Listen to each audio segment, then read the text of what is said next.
Autopsy doctors of Reddit. What was the biggest revelation you had to a person's death after you carried out the procedure? Worked at an animal hospital. They did autopsies for zoos all the time.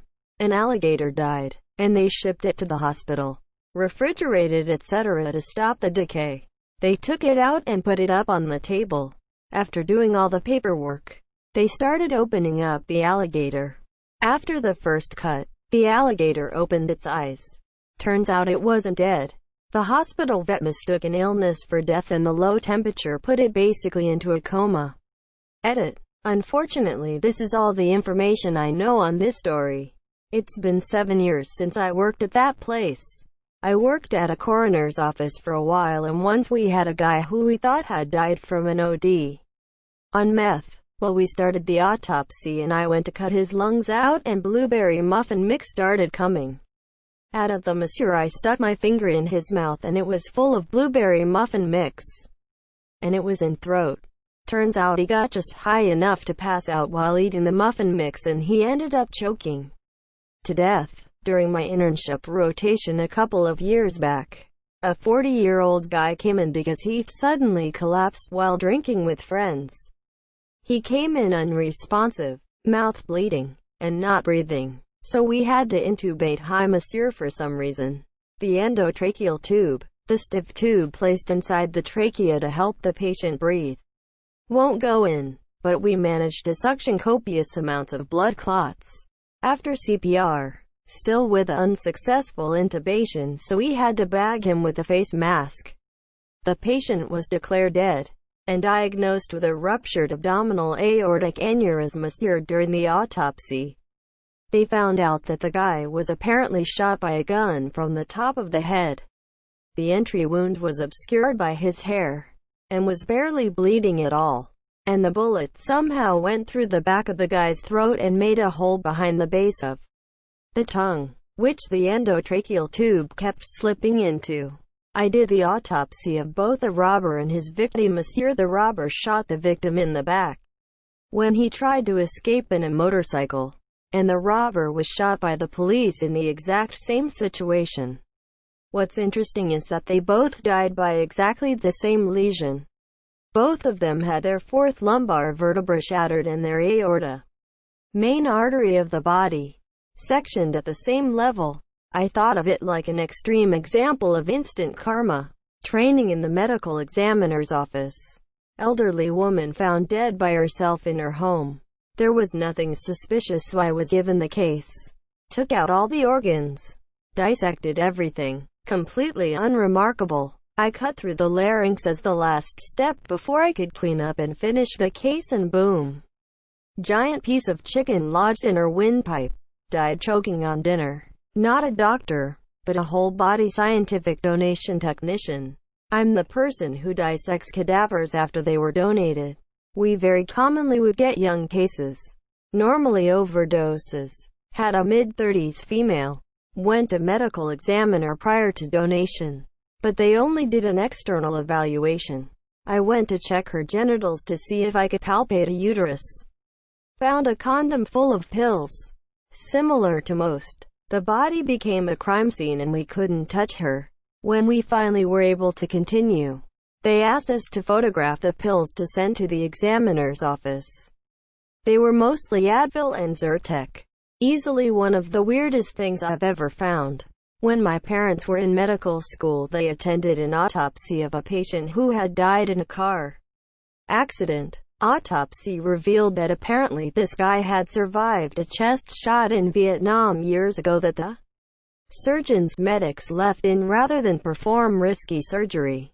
The accident had migrated the bullet to his heart and was ruled the cause of death. This story circulates every year at my medical school. A body came in with a gunshot wound to the chest. There was no exit wound. They tried to locate the bullet during the autopsy. No success. They then did a whole scan, X-ray or CT, of the upper chest, abdomen, pelvis. No bullet. At that point someone said, "Fuck it, let's scan the whole body." Lo and behold, the bullet was detected in the popliteal fossa area behind the knee. It had embolized, traveled from the heart all the way down the arterial system to the knee where it got stuck in one of the narrower blood vessels. Forensic pathologist here. Two come to mind. I had just moved back to my home state where family lives. Get a case with a man with a distinctive last name in the family tree. I put a text out to my mom to see if we were related. But before she texted back, I pulled the sheet back and already knew. He looked like me. It was my great-uncle. Get a case where it's a house fire death. On exam he's got multiple textbook stab and incised wounds. I spend the next 30 minutes getting gaslighted quizzed by PD about, are you sure? Because they thought this was a straightforward house fire. And fun fact, fire is not an uncommon way for people to try to conceal a homicide. Working in the young man comes in. One of four in a nasty auto accident. Speed plus inexperience equals car flipped. Passengers ejected. One expired shortly after coming into the I transported the body down to the morgue. First time I had felt a human being with all their bones broken. Felt like trying to lift sheets full of rolling bowling balls. Once in the morgue I commented how unscathed he looked. He really did. Some dirt. The ET tube. Not much else. Emmy offered I could view the autopsy if interested. I was interested. The first thing they noted were the x-rays of the fractures. Basically all the major bones including multiple rib fractures. When they opened the body, the organs were described as near liquefied. It wasn't until weeks later I got the whole story from the EMT who had been on scene. Seems the passenger had been one half in one half out the window while the car had been flipping. He was just days shy of 17. The driver was just days past 16. His parents had bought him a brand new car. He'd had it less than 72 hours. Driver lived through with severe brain damage. Front and rear passengers died. Rear driver's side passenger survived with not too much permanent physical damage. I have friends whose kids are getting their driver's license.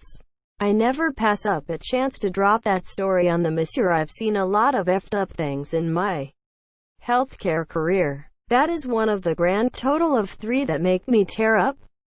And it's one from early on. My grandmother had a massive stroke in her 30s that paralyzed her entire left side, and died in her 60s from a heart attack. But while doing the autopsy they found out she had bad lung cancer. But she never had any pain from it because it was in her left lung. She was a very heavy smoker, so it made sense. It's just crazy that she had lung cancer and never knew. Sheep farmer. I have to know how to do a necropsy for when something dies to know if it's something that could spread. Had you fall over dead after losing a ton of weight and after treating her for everything under the sun. She would gasp for air and struggle to breathe, but antibiotics, steroids and anti-inflammatory drugs didn't touch it. She finally passed away and I cut her open to see what the hell happened, fully expecting to see her lungs riddled with shit. Her heart was 5 times the normal size and hard as a river stone. My guess is she'd had that issue her whole life and it didn't kill her until she was 2. My wife is a pathologist assistant and during her schooling carried out the autopsy of a newborn that died minutes after birth. The mother was desperate for a child and had a history of multiple miscarriages at different terms.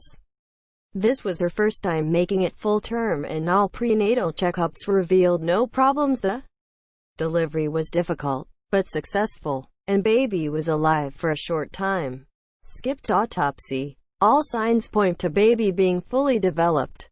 Get to the abdominal cavity and the liver is lacerated and hemorrhage everywhere. During the difficult delivery, the resident used too much force with the forceps to pull the baby out. The ruptured liver that caused the baby to bleed out internally. Wife was enthusiastic about autopsy up to this point. Now has no interest. I was a forensic tech for a state medical examiner's office for about 2 years. I've assisted in about 1,000 autopsies and have removed bodies from scenes from likely twice that. I told these stories in another Ask Reddit thread about people who clean up crime scenes. And I have a few takeaways. 1. Man who had a psychotic break and castrated himself and stuffed it all into his mouth before cutting his own throat. 2. Man who was sodomized to death with a broom, a baseball bat, and the tuning end of a guitar. 3. Man who decapitated himself by hanging himself with high-tension cable and jumping off a bridge. 4. Woman overdosing whilst carrying an 8-month pregnancy. No really any major revelations in terms of something wild, unexpected, or a medical finding that contradicts the police report. Just seen enough shit in one lifetime for 100 people. And #X200B. Edit. You can likely dig through my posts if you want to find the whole stories. Pretty sure my profile is public. Masters in forensic pathology here. You'd be surprised to know the number of people that have life-threatening issues that never went diagnosed and that they didn't die from. Monsieur seen an older guy who died of pneumonia in hospital. On autopsy, the guy had both an enlarged heart and a couple of medium-sized aneurysms in the brain. Another guy in his 70s apparently came into the ER and had chest pain, then died shortly after. Dies of a heart attack but also had cancer. In less natural circumstances though. Saw a guy who had been shot in the head a couple of times. 3 definite entries in a blown-out skull, but police only found one bullet. Couldn't find the other bullet in his head at all. Assumed the police missed it. Went on as normal with the autopsy until we got to the chest cavity. The other bullet was just chilling beside his lung.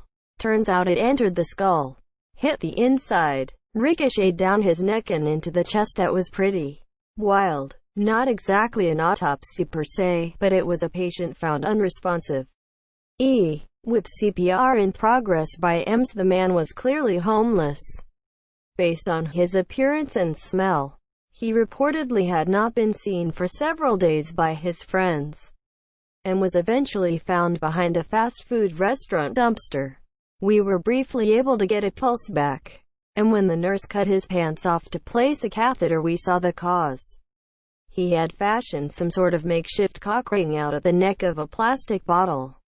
It was way too tight and completely cut off the circulation. The penis was fully black and necrotic. I did a bedside ultrasound and found his abdomen full of free fluid, which is bad. Most likely his bladder had ruptured from being unable to urinate for days. His labs suggested he was in septic shock and full-blown renal failure as well. He did not survive much longer than that.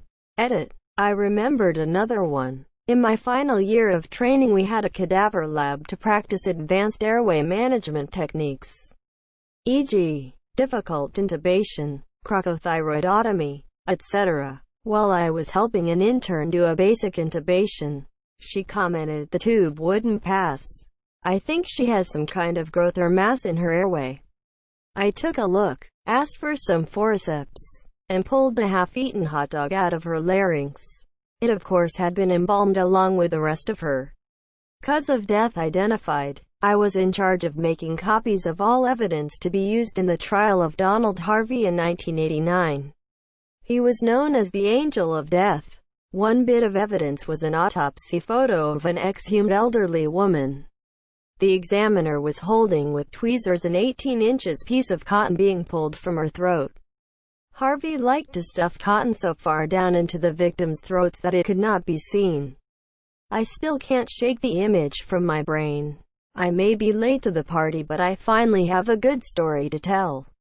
In medical school, my group's cadaver was an 80-plus-year-old female who was extremely unfit, morbidly obese with muscles half the size of any other cadavers. Her pectoral muscles were paper-thin.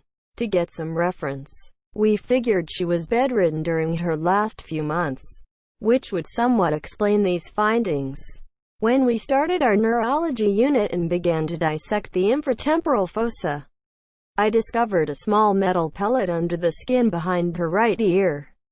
My tank mates and I went on to find dozens of these metal pellets strewn around her head's anatomy, with some lodged into the cranium and others in the bones of her face.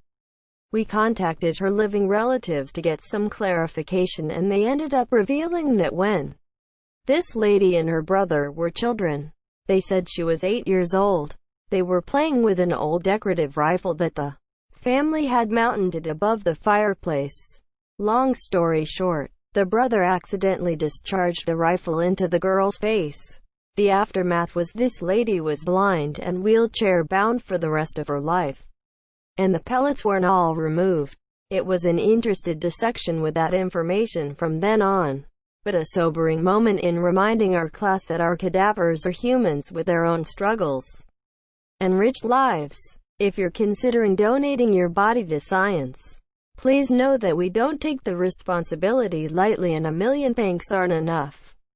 I have more stories if anyone is curious. Edit. I should add that her granddaughter made a point of saying this lady did not hold a grudge on her brother, and they lived full lives on happy terms. Medical student here, and this story is from anatomy class. One of the cadavers in our class died of cancer, and when we took out the gentleman's liver, it was very large and full of bumps all over. The liver itself was also hard as a rock. The poor man's cancer had spread all over his liver and was full of tumors.